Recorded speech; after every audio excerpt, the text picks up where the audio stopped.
Good morning, students. Welcome to all in this new lecture of thermodynamics.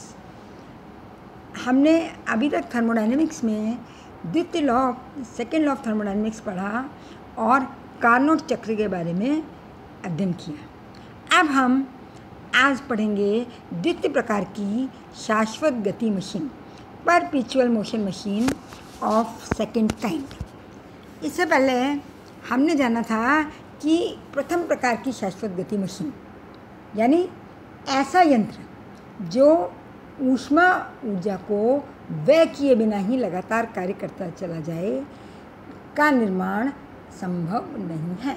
यानी ऐसा कोई engine नहीं बन सकता जो कि ऊष्मा को व्यय करे बिना ही कार्य करता जाए। No such engine is possible which continuously perform work without expending heat energy। तो अगर ऐसा कोई यंत्र बनता तो हम उसको कहते perpetual motion machine of first kind, प्रथम प्रकार की शाश्वत गति मशीन। अब ये तो संभव नहीं है, हम देख चुके हैं पिछले लेक्चर में। इसी तरीके से कार्नोट के उत्क्रमणीय इंजन द्वारा भी हमने ये निष्कर्ष निकाला था कि ये चक्रीय प्रक्रम द्वारा ये असंभव है कि इंजन एक ही स्रोत से ऊष्मा का अवशोषण करके लगातार कार्य कर सके। ऐसा इंजन या ऐसी मशीन जो एक ही स्रोत से, सिंगल सोर्स से लगातार ऊष्मा का अवशोषण करता रहे और कार्य करता रहे, ऐसी मशीन को या ऐसे इंजन को हम कहते हैं द्वितीय प्रकार की शाश्वत गति machine, perpetual motion machine of second kind. तो आज हम ये देख रहे हैं कि इसका निर्माण भी संभव नहीं है। कार्नोट इंजन जब हमने पढ़ा था तो हमने ये देखा था कि इसमें सोर्स से ऊष्मा ली जाती है और सिंक को ऊष्मा दी जाती है। यानी इंजन को लगातार कार्य करने के लिए सोर्स और सिंक दोनों की ही आवश्यकता होती है। तो इसका मतलब ये हुआ कि चक्रीय प्रक्रम द्वारा यह असंभव है कि इंजन एक ही स्रोत से ऊष्मा का अवशोषण करके लगातार कार्य करे। यानी इस प्रकार की मशीन जो कि कहलाएगी द्वितीय प्रकार की शाश्वत गति मशीन, उसका निर्माण भी संभव नहीं है। It is not possible to construct a perpetual motion machine of second kind which convert work continuously by absorbing the heat energy from only one source. अब इसके आधार पर हम शाश्वत गति मशीन से संबंधित दो कथन को बता सकते हैं, और क्योंकि ये दो कथन अलग अलग वैज्ञानिकों के द्वारा दिए गए, इसलिए वैज्ञानिकों के नाम पर हम इनको कहेंगे केल्विन का कथन या केल्विन की परिभाषा और क्लाउसियस का कथन या क्लाउसियस की परिभाषा। तो सबसे पहले हम देखते हैं केल्विन की परिभाषा या डेफिनेशन ऑफ केल्विन। केल्विन की परिभाषा क्या कहती है? देखिए, किसी वस्तु को वातावरण के न्यूनतम ताप की वस्तु से अधिक शीतल करके कार्य की प्राप्ति असंभव है। ये डेफिनेशन है, इसलिए इसको आप इसी तरीके से लिखेंगे, किसी वस्तु को वातावरण के न्यूनतम ताप की वस्तु से अधिक शीतल करके कार्य की प्राप्ति असंभव है। It is impossible to obtain work by cooling the object below the object of minimum temperature of environment। Environment में, वातावरण में जो कम से कम ताप है, न्यूनतम ताप है, उससे और अधिक ताप कम करके किसी वस्तु का हम कार्य को प्राप्त नहीं कर सकते। Work can not be obtained by cooling the object below the temperature of the object of minimum temperature of the environment। या इसको हम इसी तरीके से भी कह सकते हैं कि किसी भी इंजन से कार्य की सतत प्राप्ति के लिए, लगातार कार्य प्राप्त करने के लिए एक ही ऊष्मा स्रोत से ऐसा करना संभव नहीं है। यानी कार्य सतत प्राप्त हो, लगातार कार्य प्राप्त करने के लिए स्रोत के साथ सिंक का होना भी आवश्यक है। किसी भी इंजन से कार्य की सतत प्राप्ति के लिए एक ही ऊष्मा स्रोत से संभव नहीं है, अर्थात कार्य की सतत प्राप्ति के लिए सिंक का होना आवश्यक है। हम देख चुके हैं पिछले टर्न पर कि कार्नोट इंजन कैसे काम करता है। वो उच्च ताप पर स्रोत से ऊष्मा लेता है और निम्न ताप पर सिंक को ऊष्मा देता है। तो यानी स्रोत के साथ साथ सिंक का होना भी आवश्यक है। To obtain continuous work from an engine operating from one source is not possible. For obtaining continuous work, sink is essential. Sink is also required along with source for a continuous work from an engine. This is Kelvin definition, या ये थी हमारी kelvin की परिभाषा। अब हम लेंगे क्लाउसियस की परिभाषा या क्लाउसियस डेफिनेशन।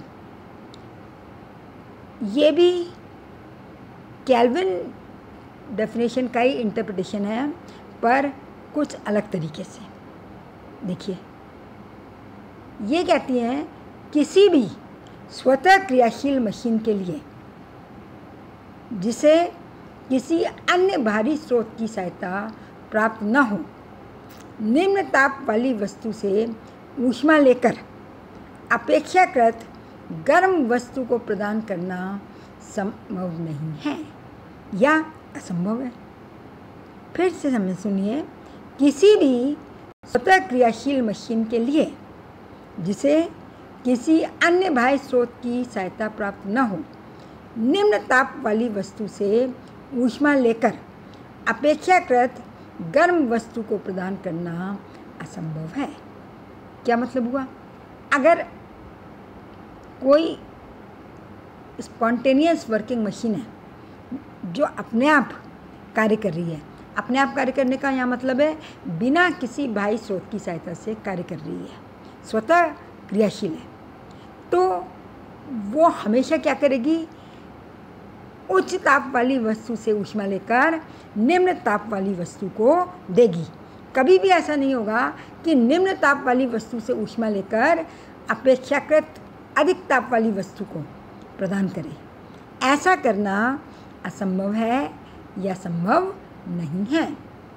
अगर कोई स्वतः क्रियाशील मशीन है, अर्थात जो बिना किसी बाह्य स्रोत की सहायता से कार्य कर रही है, तो वो हमेशा निम्न ताप वाली वस्तु को ऊष्मा देगी। कहाँ से? अपेक्षाकृत गर्म वस्तु से लेकर। ऐसा कभी नहीं होगा कि निम्न ताप वाली वस्तु से ऊष्मा लेकर अपेक्षाकृत गर्म वस्तु को, यानी अपेक्षाकृत अधिक ताप वाली वस्तु को प्रदान करें। For an auto working machine that is not obtaining help from external source, एक ऑटो वर्किंग मशीन है जो कि किसी एक्सटर्नल सोर्स से हेल्प नहीं ले रही है। It is impossible to take heat from cooler object and to give it to relatively hotter object। यहाँ heat word रह गया, आप लिख लें to take heat for an auto working machine, not obtaining help from any external source। It is impossible to take heat from cooler object and to give it to relatively hotter object। This is the Clausius definition या Clausius की परिभाषा। अब हम देखेंगे कि ताप का ऊष्मागतिकीय मापक्रम या केल्विन मापक्रम क्या है? थर्मोडायनेमिक मेजरमेंट ऑफ टेम्परेचर, ताप का ऊष्मागतिकीय या केल्विन मापक्रम। इसमें हम परम शून्य ताप की अवधारणा समझेंगे। परम शून्य ताप आपने सुना होगा, एब्सोल्यूट ज़ीरो या परम शून्य ताप। तो परम शून्य ताप को हम ऊष्मागतिकी से, थर्मोडायनेमिक्स से परिभाषित कर सकते हैं या डिफाइन कर सकते हैं। तो कैसे? परम शून्य ताप वह ताप है जिस पर किसी उत्क्रमणीय इंजन की दक्षता इकाई हो जाती है। परम शून्य ताप वह ताप है जिस पर किसी उत्क्रमणीय इंजन की दक्षता इकाई हो जाती है। Absolute zero is that temperature at which the efficiency of a reversible engine becomes unity। आप जानते हैं कि कार्नोट साइकिल से हमने पढ़ा था कि कार्नोट इंजन की दक्षता कभी भी इकाई नहीं हो सकती। कब इकाई होगी? या तो सोर्स का टेम्परेचर इन्फिनिटी हो, अनंत हो, बताया था मैंने, या फिर सिंक का टेम्परेचर ज़ीरो। तो क्योंकि ऐसा नहीं हो सकता है, इसीलिए परम शून्य को भी प्राप्त नहीं किया जा सकता है। यह सिद्धांत कहलाता है परम शून्य की अप्राप्यता का सिद्धांत। परम शून्य को हम प्राप्त नहीं कर सकते, ये केवल सैद्धांतिक टेम्परेचर है। कौन सा ताप है वो? जिस पर उत्क्रमणीय इंजन की दक्षता इकाई हो जाए। एक डेफिनेशन है। दूसरी, किन्हीं दो तापों का अनुपात उन तापों के बीच कार्यरत उत्क्रमणीय इंजन द्वारा अवशोषित व विसरित की गई ऊष्माओं के अनुपात के बराबर होता है। किन्हीं दो तापों का अनुपात उन तापों के बीच कार्यरत उत्क्रमणीय इंजन द्वारा अवशोषित व विसरित की गई ऊष्माओं के अनुपात के बराबर होता है। यानी मान लीजिए दो टेम्परेचर है T1 और T2। T1 पर किसी रिवर्सिबल इंजन, उत्क्रमणीय इंजन द्वारा अवशोषित की गई ऊष्मा है Q1 और T2 टेम्परेचर पर है अवशोषित की गई ऊष्मा Q2। तो क्या होगा? T1/T2 is equal to Q1/Q2। T1/T2 उनके तापों का अनुपात किसके बराबर होगा? उनके द्वारा अवशोषित की गई या विसरित की गई ऊष्माओं के अनुपात के बराबर। यानी T1/T2 is equal to Q1/Q2। The ratio of two temperatures is equal to the ratio of heat absorbed and diffused by the reversible engine operating between these two temperatures। दो अलग अलग टेम्परेचर के बीच में अगर कोई इंजन काम कर रहा है T1 और T2 के बीच में, तो T1/T2 is equal to Q1/Q2। जो हाई टेम्परेचर पे है वो वहाँ से ऊष्मा का अवशोषण होगा और जहाँ कम टेम्परेचर है वहाँ ऊष्मा का उत्सर्जन किया जाएगा।